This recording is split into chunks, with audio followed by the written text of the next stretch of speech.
Hello friends, मैं हूं advocate ज्योति और आप देख रहे हैं हमारा चैनल लीगल स्टोर हाउस। और आज की इस वीडियो में हम डिस्कस करेंगे कि पिता की प्रॉपर्टी पे बेटे का क्या अधिकार होता है। हम डिस्कस करेंगे कि कब बेटा अपने पिता की प्रॉपर्टी में अपना अधिकार मांग सकता है और कब नहीं मांग सकता। इसके साथ साथ हम ये भी जानेंगे कि वो कौन सी प्रॉपर्टी है जिसमें पुत्र अपने पिता की प्रॉपर्टी में अपना अधिकार मांग सकता है और वो कौन सी प्रॉपर्टी है जिसमें अपना अधिकार नहीं मांग सकता। तो फ्रेंड्स, वीडियो को शुरू से एंड तक ज़रूर देखें क्योंकि इसके बाद आपके सारे डाउट्स आज क्लियर हो जाएंगे। तो फ्रेंड्स, वीडियो में आगे बढ़ने से पहले अगर आपने हमारे चैनल लीगल स्टोर हाउस को अभी तक सब्सक्राइब नहीं किया है तो चैनल को सब्सक्राइब कर लें और बेल नोटिफिकेशन को ऑन कर लें क्योंकि लॉ से रिलेटेड ऐसी लेटेस्ट अपडेट्स और इन्फॉर्मेशन हम आपके लिए लेके आते रहते हैं।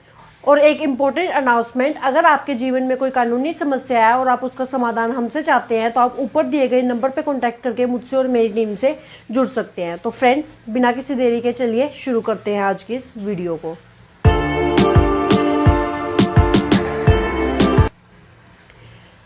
तो फ्रेंड्स, बेटे का अपने फादर की प्रॉपर्टी पे क्या अधिकार होता है, कितना अधिकार होता है, वो जानने से पहले हमारा ये जानना ज़रूरी है कि प्रॉपर्टी कौन कौन से तरीके की होती है। तो जो प्रॉपर्टी है, कोई भी प्रॉपर्टी है, वो दो तरीके की होती है। एक तो होती है मूवेबल प्रॉपर्टी और एक होती है इमूवेबल प्रॉपर्टी। मूवेबल प्रॉपर्टी वो प्रॉपर्टी होती है जिसको हम एक जगह से दूसरी जगह कैरी कर सकते हैं, मूव कर सकते हैं, जैसे कि कार, ज्वेलरी, गोल्ड, सिल्वर और कोई भी घर के आइटम्स, ये सब है मूवेबल प्रॉपर्टी। और दूसरी होती है इमूवेबल प्रॉपर्टी। इमूवेबल प्रॉपर्टी वो प्रॉपर्टी होती है जो हम एक जगह से दूसरी जगह मूव नहीं कर सकते, लेके नहीं जा सकते, जैसे कि घर है, मकान है, दुकान है, ये सब चीज़ें हैं, ये है इमूवेबल प्रॉपर्टी। और इमूवेबल प्रॉपर्टी जो है वो भी फर्दर दो तरीके की होती है। एक तो होती है एंसेस्ट्रल प्रॉपर्टी और एक होती है सेल्फ एक्वायर्ड प्रॉपर्टी। तो एंसेस्ट्रल प्रॉपर्टी यानी कि पैतृक संपत्ति, ये वो संपत्ति होती है जो कि पीढ़ी दर पीढ़ी चलती आ रही है। जो भी प्रॉपर्टी पैतृक संपत्ति है वो पीढ़ी दर पीढ़ी आगे ट्रांसफ़र होती आ रही है। आपके दादा से आपके पापा के पास आई, आपके पापा से आपके पास आएगी, ये तो है पैतृक संपत्ति यानी कि हेरिडिटरी या फिर एंसेस्ट्रल प्रॉपर्टी। और यहाँ पे सबसे इम्पोर्टेंट ध्यान देने वाली बात ये है कि जो एंसेस्ट्रल प्रॉपर्टी है वो सिर्फ 4 जनरेशन यानी कि 4 पीढ़ी तक वाली जो प्रॉपर्टी है वही एंसेस्ट्रल प्रॉपर्टी कहलाती है। 4 जनरेशन से पहले वाली जो भी प्रॉपर्टी है वो एंसेस्ट्रल प्रॉपर्टी नहीं होती है। सिर्फ 4 जनरेशन पुरानी प्रॉपर्टी ही एंसेस्ट्रल प्रॉपर्टी होती है। फॉर एग्जांपल, आपके दादा के पापा, उनसे आपके दादा को आई, आपके दादा से आपके पापा को आए और आपके पापा से आपके पास आएगी, तो ये 4 जनरेशन हुई, तो ये है एंसेस्ट्रल प्रॉपर्टी यानी कि पैतृक संपत्ति। दूसरी होती है जो सेल्फ एक्वायर्ड प्रॉपर्टी यानी कि स्व अर्जित प्रॉपर्टी। ये वो प्रॉपर्टी होती है जो अपने जीवन काल में आपके पिता ने खुद अपनी कमाई से कमाई है, उसको हम सेल्फ एक्वायर्ड प्रॉपर्टी बोलते हैं। जो भी प्रॉपर्टी खुद की इनकम से, खुद के पैसों से कमाई और ख़रीदी जाती है उसको सेल्फ एक्वायर्ड प्रॉपर्टी कहते हैं। और इसके अलावा गिफ्ट के थ्रू, विल के थ्रू अगर कोई प्रॉपर्टी आपके फादर के पास आती है तो वो भी उनकी सेल्फ एक्वायर्ड प्रॉपर्टी बन जाती है। मान लो कि आपके दादाजी ने या किसी और ने आपके फादर को कोई प्रॉपर्टी एज अ गिफ्ट दी है या फिर अपनी कोई प्रॉपर्टी एज अ विल आपके फादर को दे दी है तो वो उनकी सेल्फ एक्वायर्ड प्रॉपर्टी बन जाती है। तो ये तो थी कौन कौन सी प्रॉपर्टी होती है। तो अब हम डिस्कस करेंगे कि जो इमूवेबल प्रॉपर्टी है उसमें बेटे का कब और कितना और क्या अधिकार होता है।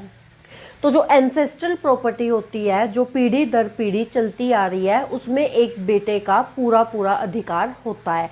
जैसे ही कोई भी बेटा किसी परिवार में जन्म लेता है, जन्म के साथ ही उसका अपनी पैतृक संपत्ति में, एंसेस्ट्रल प्रॉपर्टी में अधिकार हो जाता है। तो 2005 के बाद से तो डॉटर्स का भी अपने फादर की प्रॉपर्टी पे, एंसेस्ट्रल जो प्रॉपर्टी है उस पे जन्म के साथ ही अधिकार हो जाता है। तो एंसेस्ट्रल प्रॉपर्टी, पैतृक संपत्ति में आपका पूरा पूरा अधिकार होता है। और वो जो राइट है वो बाय बर्थ ही क्रिएट हो जाता है। और अब अगर हम बात करें सेल्फ एक्वायर्ड प्रॉपर्टी की, जो स्व अर्जित प्रॉपर्टी है, तो एक पिता की सेल्फ एक्वायर्ड स्व अर्जित प्रॉपर्टी के ऊपर बेटे का कोई भी अधिकार नहीं होता है किसी भी तरीके से।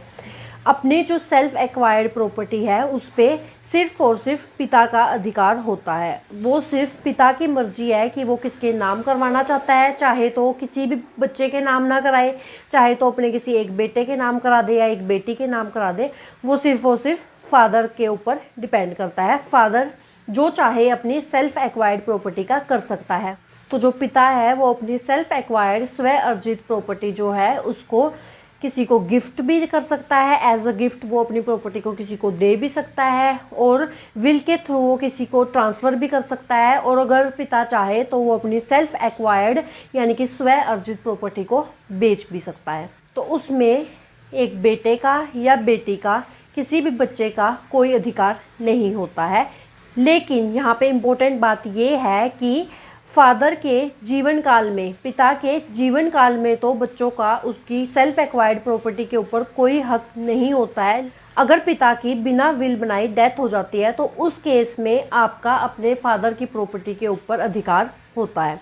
और बिना विल के अगर किसी पिता की डेथ हो जाती है तो उस प्रॉपर्टी के ऊपर फर्स्ट क्लास हेयर का पूरा अधिकार होता है। तो फर्स्ट क्लास हेयर में कौन कौन आते हैं?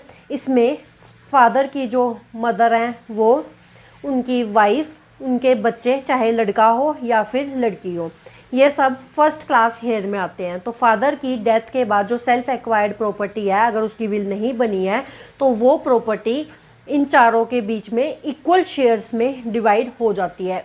उस प्रॉपर्टी में फादर की, मदर का, वाइफ का और बच्चों का, चाहे बेटा हो या बेटी, बिल्कुल इक्वल अधिकार होता है। और एक और इम्पोर्टेंट बात, अगर आपके दादाजी आपके फादर को बाय विल अगर प्रॉपर्टी ट्रांसफ़र करते हैं तो वो उनकी सेल्फ एक्वायर्ड प्रॉपर्टी बन जाती है, तो उसके ऊपर आपका कोई भी अधिकार नहीं होता। तो फ्रेंड्स, आई होप अब आपको क्लियर हो गया होगा कि पिता की प्रॉपर्टी में आपका कितना अधिकार होता है, कौन सी प्रॉपर्टी में आप अपना हिस्सा मांग सकते हैं, कौन सी में नहीं मांग सकते हैं, कितना अधिकार होता है और कब होता है। तो फ्रेंड्स, अगर फिर भी आपको कोई डाउट है तो आप कमेंट बॉक्स में कमेंट करके हमसे पूछ सकते हैं, हम आपका रिप्लाई करने की पूरी कोशिश करेंगे। तो फ्रेंड्स, आई होप ये वीडियो आपको यूज़फुल और इन्फॉर्मेटिव लगी होगी। अगर ये वीडियो आपको यूज़फुल लगी है तो वीडियो को लाइक करें, शेयर करें, और अगर आप चैनल पे नए हैं, आपने हमारा चैनल लीगल स्टोर हाउस को अभी तक सब्सक्राइब नहीं किया है तो चैनल को सब्सक्राइब कर लें और बेल नोटिफिकेशन को ऑन कर लें। तो फ्रेंड्स, आज की इस वीडियो में इतना ही। अपना कीमती समय हमें देने के लिए धन्यवाद।